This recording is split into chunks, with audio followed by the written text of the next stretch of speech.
Bonjour à tous. Merci, Président Marchenko. Monsieur Kavaj et Premier ministre Aknanush, tout d'abord, je voudrais vous adresser mon appréciation et ma gratitude à vous ainsi qu'à votre peuple pour votre hospitalité, mais aussi pour la décence et la dignité avec lesquelles vous aidez votre peuple à traverser au quotidien une période très difficile. Chère amie Kristalina, c'est un privilège d'être ici en votre compagnie. Vous avez été une partenaire, une conseillère, une mentor et une amie depuis le premier jour. Et j'apprécie grandement ce coup de main que vous me donnez au quotidien. Merci, Kristalina. Je voudrais remercier mon prédécesseur David Malpass. Il n'est pas ici aujourd'hui. Je le remercie pour son dévouement et ses années de service à notre institution. Pour ceux d'entre nous présents ici sont très chanceux. Nous sommes les gardiens d'une institution qui a une lourde responsabilité en une période de grande incertitude.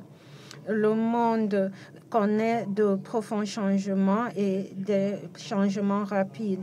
Nous sommes confrontés à un recul dans la lutte contre la pauvreté, à une crise climatique existentielle, à l'insécurité alimentaire, à la fragilité, à une reprise post-pandémique faible et nous ressentons les effets des conflits au-delà du front.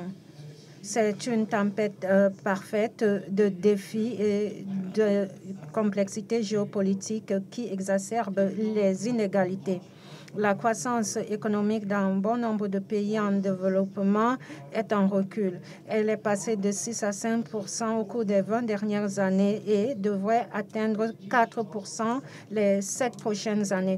Pour chaque point de pourcentage de perdu, 100 millions de personnes basculent dans la pauvreté et 50 millions dans l'extrême pauvreté. Si on regarde plus loin, on verra que les gens ont du mal à prendre soin d'eux-mêmes et de leurs proches, car leurs revenus ont stagné. En Afrique subsaharienne, le revenu par habitant est le même qu'il y a 14 ans. Pendant ce temps, la dette a augmenté dans les pays émergents. Elle a doublé en Afrique. Elle maintient à terre des pays qui essayent de se tenir debout. Nous vivons dans un monde confronté à des défis alarmants, mais nous sommes dans une période de polarisation et d'extrême qui s'intensifie. En bas de la surface, une profonde méfiance sépare davantage le nord et le sud, compliquant les progrès. Les frustrations du Sud sont compréhensibles d'un bon nombre de façons, de bon nombre de manières. Le Sud paye pour la prospérité des autres. Lorsqu'ils devraient progresser, ils sont préoccupés du fait que cela ne pourrait jamais arriver. Ils estiment que les règles énergétiques ne sont pas appliquées de façon universelle et qu'ils sont préoccupés qu'une jeune génération soit dans un cercle interminable de pauvreté. Mais voici la vérité. Nous ne pouvons pas continuer à promouvoir la croissance par les émissions. Nous devons financer un monde différent où nous sommes protégés du climat, des pandémies sont gérables et nous pouvons assurer le bien-être de tous. Notre tâche est grande. Quand nous regardons partout dans le globe, les gens veulent travailler, les gens veulent créer de leurs propres mains, ils veulent offrir un meilleur avenir à leurs enfants et leurs petits-enfants.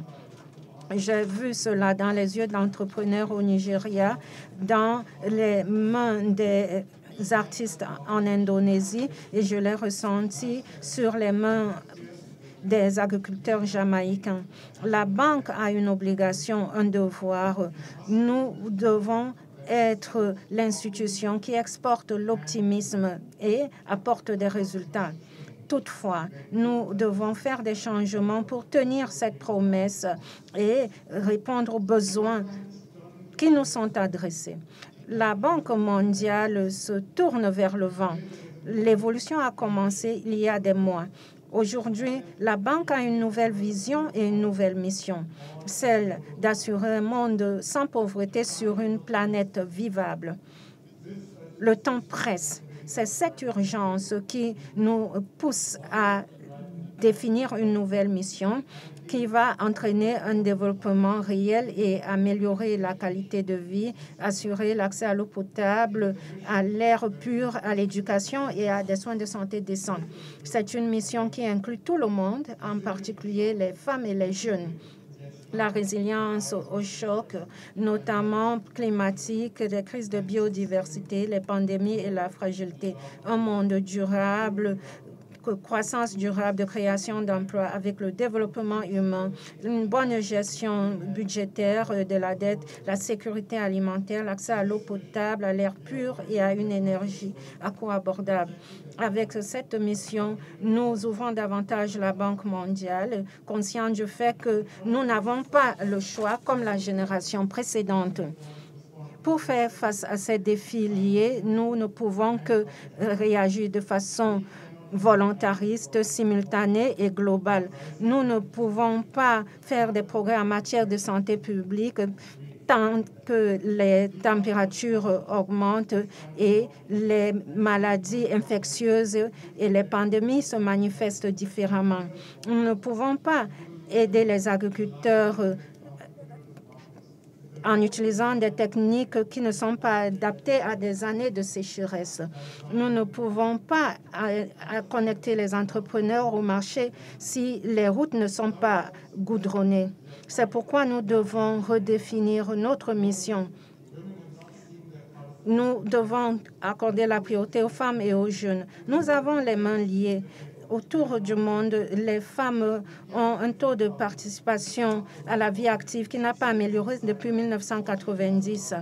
Et elles n'ont pas voix au chapitre.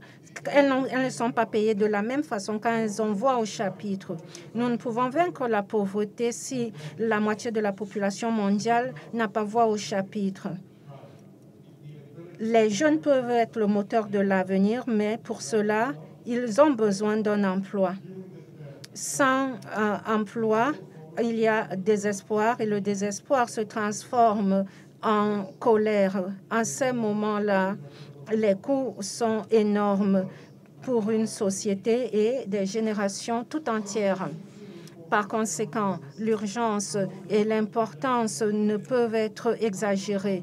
D'après nos estimations, au cours des 10 prochaines années, 1,1 milliard de jeunes dans le Sud atteindront l'âge de travailler. Pendant cette même période, nous ne créerons que 325 millions d'emplois dans cette région. Le coût de l'inaction est inimaginable. Ce dividende démographique ne devrait pas être transformé en défi démographique pour cette génération. Cette vision et cette mission mettra à l'épreuve la sincérité de notre ambition. C'est le moment de revoir nos partenariats, notre manière de travailler, de réfléchir. Nous devons innover. Nous avons besoin de ressources supplémentaires, mais surtout, nous avons besoin d'optimisme. C'est ça la nouvelle direction dans laquelle s'avance la Banque mondiale et je suis enthousiaste de vous en parler aujourd'hui. La première étape de ce parcours a commencé en avril, lorsque nous avons réduit notre bilan de 40 milliards de dollars en 10 ans en ajustant notre ratio prêt-fonds propres. Nous avons créé aussi un nouvel instrument de capital hybride. Tout cela nous permet de prendre plus de risques et d'étendre notre capacité de prêt en préservant notre notation AAA. Cela nous permettra d'accroître notre capacité de prêt de 157 milliards de dollars en 10 ans. Nous avons bénéficié de beaucoup d'enthousiasme et de générosité. L'Allemagne, à elle seule, devrait nous apporter 2,4 milliards de dollars pour la BIRD au cours des 10 prochaines années. Quant aux États-Unis, ils pourraient nous apporter 25 milliards de dollars de plus dans le cas de la BIRD. Il y a aussi des pays du monde entier, y compris du Moyen-Orient, qui devraient s'y joindre. Ce qui est unique en ces outils, c'est leur capacité à multiplier leurs ressources de 6 à 8 fois en 10 ans. Mais nous ne nous arrêtons pas là. Avec d'autres banques multilatérales de développement, nous recherchons de nouveaux moyens de lever des capitaux appelables et des DTS. Tout cela est compliqué, mais possible. Il faudra beaucoup de volonté de la part des actionnaires et des banques centrales. Nous pouvons coopérer pour faire face aux défis. Par le passé, nos revenus ne venaient que de la BIRD et cela nous limitait. Nous allons ouvrir la voie au gouvernement et aux philanthropes. Nous pensons que nous allons ainsi disposer d'un fonds pour une planète vivable. Nous savons que ce modèle peut fonctionner. Par exemple, l'Uruguay a été le premier pays à se porter volontaire pour réduire ses taux d'intérêt en cas de meilleurs résultats climatiques. Nous allons étendre cette nouvelle approche et nous avons d'autres incitations. Nous étudions des échéances de 35 à 40 ans pour des investissements sociaux et sur le capital humain. Nous voulons aussi encourager les pays à abandonner le charbon en échange d'une réduction de leur taux d'intérêt. Nous allons favoriser la transition énergétique au moyen des financements concessionnels. Cet esprit d'innovation et d'exploration est global. La Banque mondiale a agi pour aider les plus vulnérables lorsque la guerre en Ukraine, les effets de la pandémie et l'inflation ont frappé. Les besoins étaient tellement énormes que notre guichet de riposte aux crises de 3 ans a été épuisé en 1 an. Maintenant, nous devons le reconstituer. Notre objectif est de lever 4 milliards de dollars pour ce guichet plus. Les États-Unis demandent 1 milliard de dollars au Congrès et d'autres pays, notamment les pays nordiques, promettent des dons. Mais nous devons faire plus. Nous devons disposer de ressources suffisantes jusqu'au prochain cycle de reconstruction des ressources de l'IDA. Nous ne pouvons pas seulement encourager le changement, nous devons insister et lutter pour ce changement. Et cela s'applique surtout à l'IDA. Toutefois, la créativité n'empêche que nous avons besoin de plus de ressources. Cela devrait nous encourager à faire de la prochaine reconstruction des ressources de l'IDA la plus grande de tous les temps. Les bailleurs de fonds, les actionnaires, les philanthropes doivent se joindre à la bataille. Sinon, ce sont des instruments simplement théoriques. Toutefois, nous n'attendons pas. Nous recrutons de nouveaux partenaires et réimaginons les partenariats. Nous nous joignons à d'autres, y compris des banques multilatérales de développement, pour coordonner l'action mondiale, catalyser des changements et multiplier les ressources. Les résultats. Pendant mon premier voyage avec le président de la Banque interaméricaine de développement, je suis allée au Pérou et en Jamaïque pour être volontariste en matière de collaboration. Notre partenariat met l'accent sur 3 objectifs. Combattre la déforestation de l'Amazonie, renforcer la résilience des Caraïbes aux catastrophes naturelles et combler le fossé numérique en Amérique latine et dans les Caraïbes. Nous n'obtiendrons pas de résultats du jour au lendemain, mais l'union fait la force. C'est pourquoi la Banque mondiale tend la main à d'autres institutions afin d'établir des partenariats de ce type. Cet esprit de cause commune est partagé parmi les banques multilatérales. Nous sommes orientés vers les résultats et nous ne faisons plus concurrence entre nous.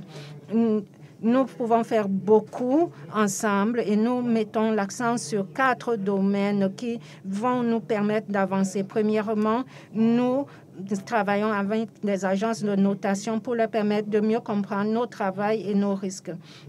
Leur rôle est important pour libérer des capitaux et des prix. Sans progrès, nous ne pouvons pas obtenir des capitaux appelables. Deuxièmement, nous améliorons la collaboration sur les financements conjoints en établissant une plateforme de cofinancement pour faciliter la coordination régionale et mondiale. Troisièmement, nous standardisons nos processus en réduisant les coûts de transaction. Nous faisons des progrès en matière de marché public et rationalisons les cadres environnementaux et sociaux. Enfin, nous créons de nouvelles approches pour suivre les résultats climatiques. Nous allons en dire plus lors de la COP28 à Dubaï. Cela peut bénéficier davantage au gouvernement que nous aidons, facilitant ainsi l'accès aux ressources et en mettant l'accent sur des prêts à travers une plateforme nationale unique. Mais la Banque mondiale ainsi que les autres banques multilatérales de développement n'ont pas le monopole des bonnes idées. Nous devons voler des bonnes idées sans honte et les partager convenablement. Nous devons le faire avec les groupes de réflexion, le secteur privé, la société civile et tous leaders d'opinion. Nous pouvons faire beaucoup ensemble, mais l'engagement pour les résultats doit commencer par nous-mêmes. La Banque mondiale a lancé un programme ambitieux pour accélérer son rythme de travail et accroître son efficience, tout en simplifiant ses processus. Nous savons que lorsque le développement est différé, il est simplement refusé. Nous savons qu'une année sans éducation réduit le revenu d'une personne de 10% par an. Priver un enfant d'une nutrition convenable pendant les 1000 premiers jours de sa vie réduit son revenu de 17% par an pour le reste de sa vie. Cependant, la Banque mondiale, la durée de mise en œuvre d'un projet difficile comme la construction d'une ligne de transmission de 2000 milles qui traverse des zones de conflit et des environnements sensibles est la même que la construction d'un réseau solaire ou d'une nouvelle école. Nos équipes passent des mois à préparer des rapports d'évaluation des risques. 4880 jours de temps de notre personnel pour faire des choses, pour répéter des choses. Et quand un projet devrait être reproduit, nos processus exigent de recommencer. Disant à des communautés d'attendre pendant que les enfants grandissent, la pauvreté s'approfondit et les maladies empirent. Et ce chemin chaotique est parsemé d'embûches à chaque étape. Actuellement, un projet de la Banque mondiale dure 27 mois avant qu'un dollar ne soit déboursé. Et ensuite, il y a un long processus de mise en œuvre. Trop souvent, il faut plus de 10 ans pour voir les premiers bénéfices d'un projet. C'est toute une vie. Nous devons faire mieux. Nous voulons améliorer notre période d'approbation en la réduisant d'un tiers. Mais nous pouvons faire plus. Nous voulons simplifier les approbations et ajuster les revues en combinant intelligence technologique et vitesse. Nous le ferons sans changer les évaluations environnementales et sociales qui protègent les communautés. Et nous devons le faire en rassurant nos partenaires et actionnaires. Nous concevons un plan pour aider les gouvernements en matière de mise en œuvre. Si nous pouvons faire de l'assistance technique dès le début d'un projet, cela nous permet d'économiser du temps. En plus de simplifier nos approches et d'encourager nos équipes à être plus rapides, nous incitons à la vitesse et à la collaboration partout au niveau de la Banque mondiale. Ce besoin de collaboration, de résultats, et cette fois que l'élégance réside dans la simplicité, nous a inspirés pour lancer un programme de transformation. Notre espoir est de réimaginer la Banque mondiale et pour qu'elle ne soit pas juste un mécanisme de financement, mais également un mécanisme de connaissance. La Banque mondiale a toujours été vantée pour sa capacité à faire face à des problèmes épineux. Et j'en ai moi-même témoigné tout au long de ma vie. En Inde, la technologie est utilisée pour suivre la présence des élèves à l'école. Et grâce à cela, les taux de scolarisation ont augmenté. Au Pérou, la gratuité des centres juridiques sauve des vies. Les femmes, il y a de longues files de femmes qui réclament le paiement des pensions alimentaires et justice face aux violences sexistes.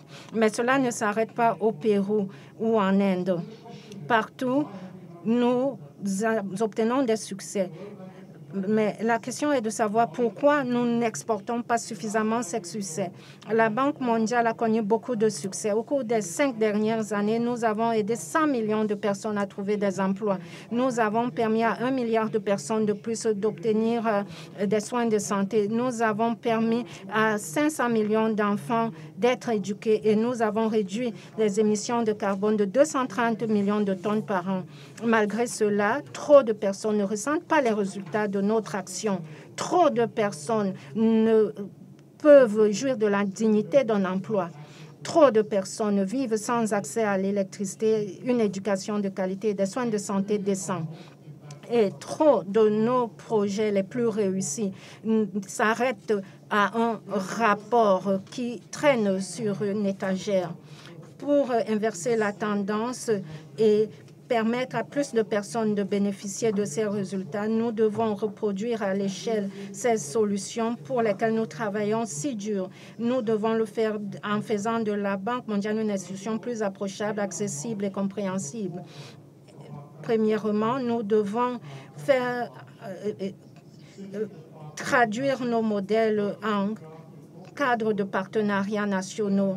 Nous devons être des partenaires des gouvernements et allier leur ambition à notre expertise.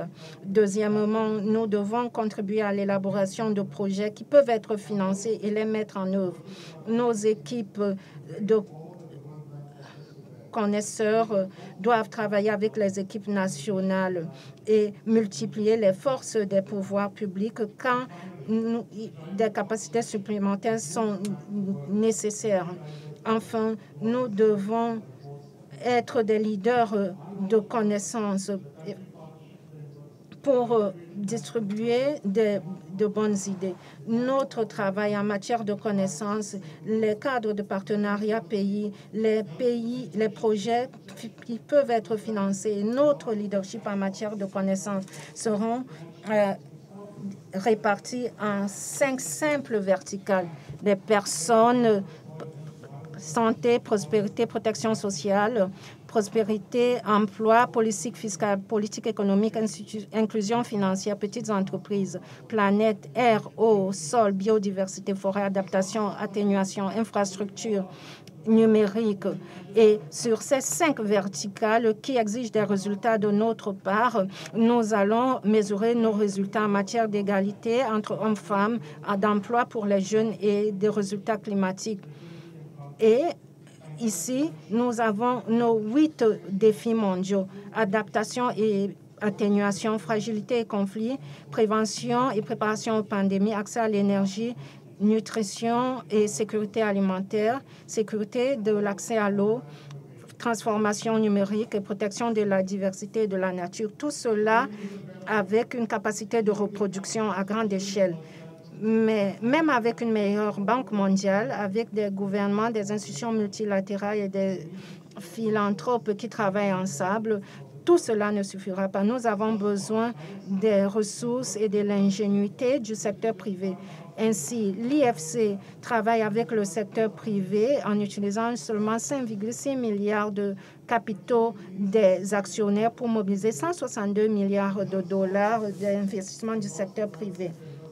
Nous avons lancé, pour résoudre ce casse-tête, nous avons lancé le laboratoire d'investissement du secteur privé et recruter 15 des meilleurs PDG du monde. Nous explorons les moyens d'atténuer les risques, de guider l'action et d'attirer de nouveaux participants pour financer des projets. Nous essayons d'apporter des changements systémiques. Nous cherchons des idées qui vont permettre de réduire les émissions de carbone. Il y a des signes d'espoir. Nous avons déjà identifié des marchés. Nous avons déjà des idées de la manière de mobiliser des financements privés.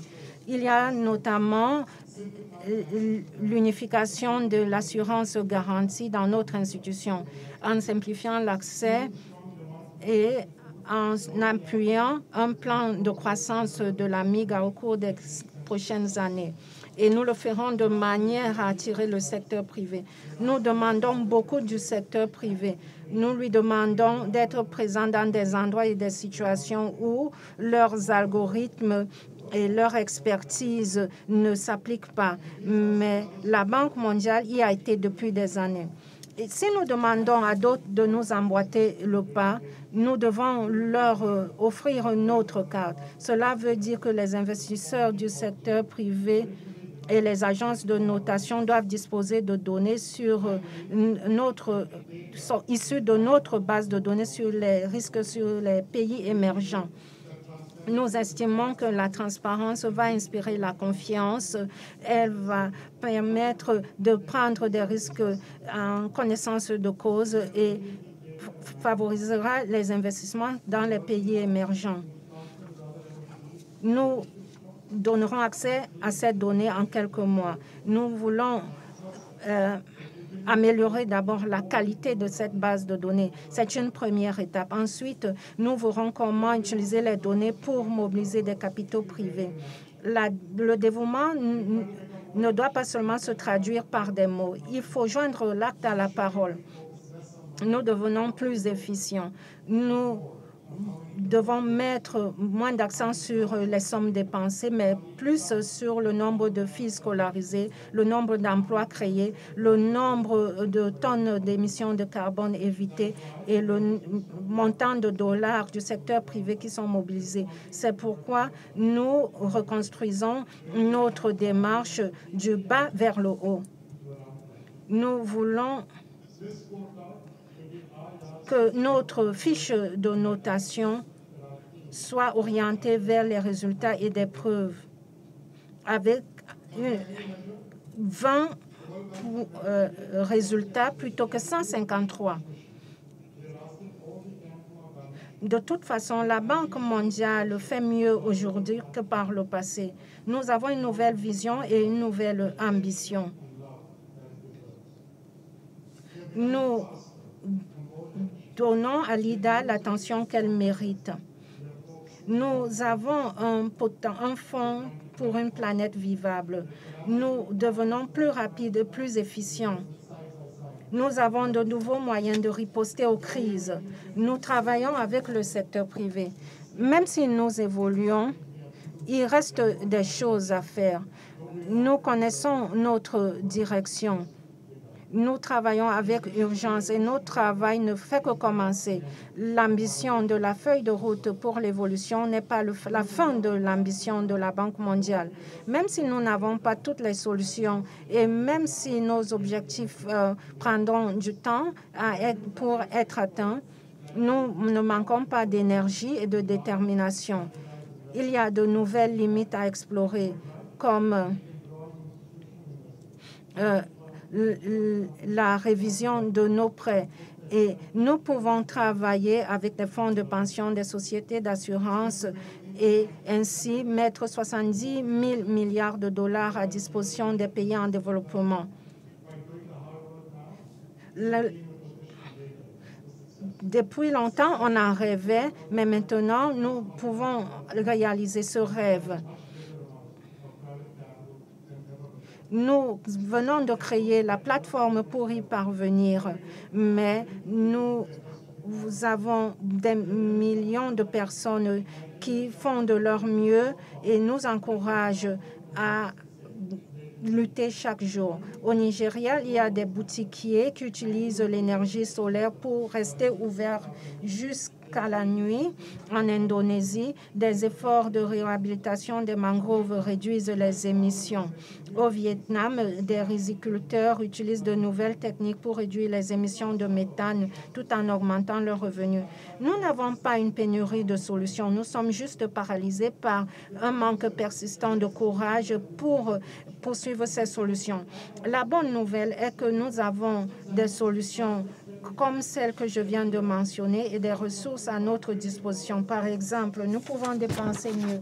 Chaque année, 125 000 milliards de dollars sont dépassés pour subventionner des combustibles fossiles, l'agriculture et les pêches. Certaines de ces sommes sont bien dépensées, mais d'autres pas. Les coûts économiques du ruissellement des fertilisants, de la pollution inutile et de la surpêche est de 6 000 milliards de dollars par an. En réorientant ces fonds, nous pouvons encourager des pratiques durables. Nous pouvons protéger l'air, l'eau et les forêts, tout en continuant d'aider ceux qui sont dans le besoin. Cela fonctionne. L'Europe a travaillé pendant des années pour réorienter les subventions qui encourageaient une utilisation excessive des engrais. Maintenant, les mêmes sommes sont données aux agriculteurs pour réduire l'utilisation des engrais, ce qui a des effets positifs pour le climat. Mais toutes les solutions ne prennent pas des années. Nous sommes en train d'achever 20 ans d'efforts pour construire des marchés de carbone. Nous apprenons du passé pour nous protéger de l'éco-blanchiment et assurer l'intégrité des crédits carbone. La validation est la pierre angulaire des marchés sains. Nous permettons à des pays qui ont une richesse naturelle de voir la valeur monétaire de cette nature. Surtout, nous leur permettons de générer des revenus pour les familles et les communautés. Si nous réussissons, les marchés de carbone volontaires seront plus liquides, transparents et seront mieux pour les pays en développement.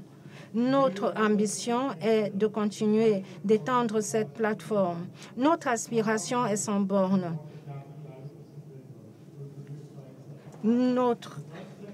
D'après toutes les estimations, les progrès nécessitent des milliers de milliards par an, beaucoup plus que le cadre d'accroissement des fonds propres et la capacité de ce cadre. Mais le secteur privé peut nous aider. Nous avons besoin d'une banque plus grande qui va augmenter sa capacité de financement. Nous devons prendre plus de risques. Nos ressources doivent être à la mesure de notre ambition. Mais nous savons qu'ensemble, nous pouvons faire de grandes choses. Chaque génération sait que les défis auxquels elle fait face sont les plus difficiles.